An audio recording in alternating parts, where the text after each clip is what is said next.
The federal opposition has called on the National Audit Office to examine Melbourne's controversial Suburban Rail Loop project. Joining me live now from Melbourne is the Shadow Infrastructure Minister, Bridget McKenzie. Bridget, so great to see you. Thanks for joining me. Why do you think we actually need this audit?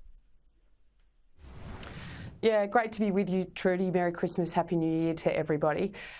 Look, I've written to the Auditor-General because I'm very concerned about the risk that this project puts on Commonwealth taxpayers and Commonwealth governments going forward.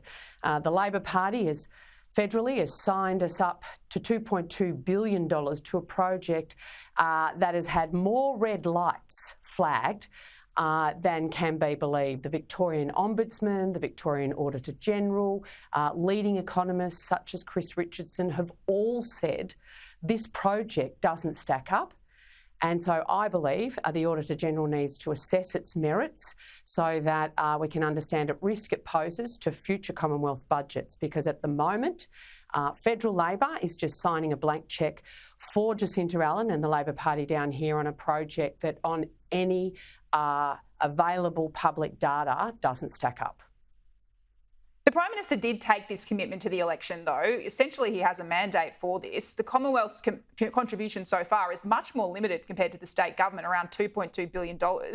Asking the Audit Office to look at this, is this essentially a stunt?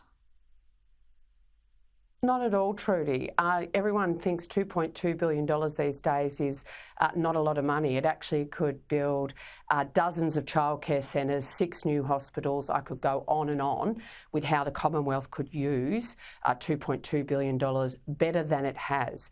Just because you take something to the election doesn't mean you have to do it, particularly if it's not a good idea.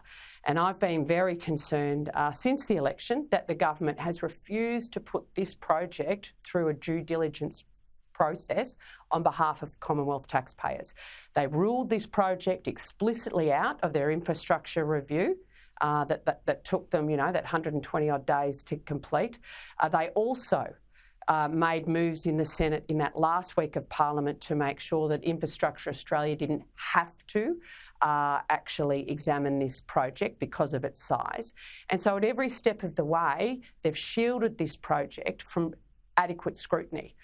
So I've written to both Infrastructure Australia and obviously the Auditor-General to actually undertake an examination so that the Commonwealth taxpayer can understand the risk this project poses. Because you say $2.2 billion, but this is an eye-watering project of in excess of $200 billion. And if you think Victoria is going to stump up that amount of money, you're kidding yourself, and you haven't had a look at Victoria's budget of late. So the Commonwealth is going to hold a lot of risk if this project goes ahead, and we're only doing the right thing by the taxpayer and our job to make sure it goes through some sort of process, because at the moment, just saying it's election commitment doesn't mean you should fund it. Well, Bridget, let's see if the Audit Office take that suggestion up. We saw a front page of the Herald Sun this morning. As a Victorian yourself, the households there set to be slugged over $2,000 up front for a new gas connection. Businesses, it's over $30,000. Is that fair enough? This is about paying up front rather than spacing it out over time. It's not like it's free at the moment. No, Trudy, it's not on at all. I mean, net zero by 2050 shouldn't mean that the poor and the disadvantaged pay a disproportionate cost of that transition. Everyone knows that gas is going to be one of the key transition fuels to a low emissions future. And for the Victorian government to suddenly say, sorry, Victorians, you're all going to have to go electric. You can't avail yourself of that abundant resource that we have here. We're going to ship it all overseas for their transition plans. Just beggars belief. And all the data available says it's going to put more stress on our grid.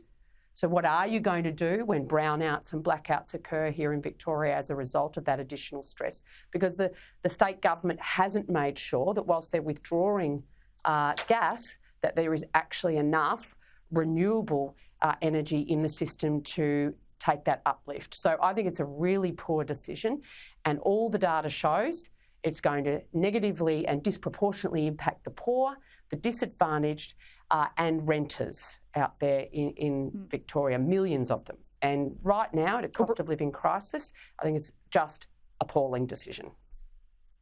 Well, Bridget, finally, I just have to ask you about one of our other top stories. One of the 2 Australian men that's been killed by an Israeli airstrike in Lebanon was allegedly a fighter for Hezbollah, and that's according to that group. DFAT has told Australians not to travel to Lebanon in the past.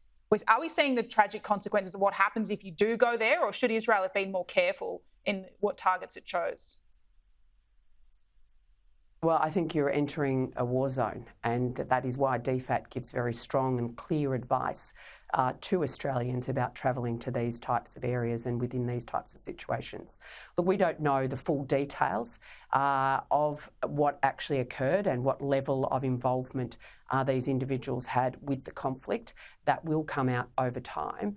But I think it is very concerning, the circumstances under which these individuals chose to enter this region and what their purpose for travel was, I think is going to have to come out over time. But right now, obviously, families have lost loved ones and our sympathies are with them.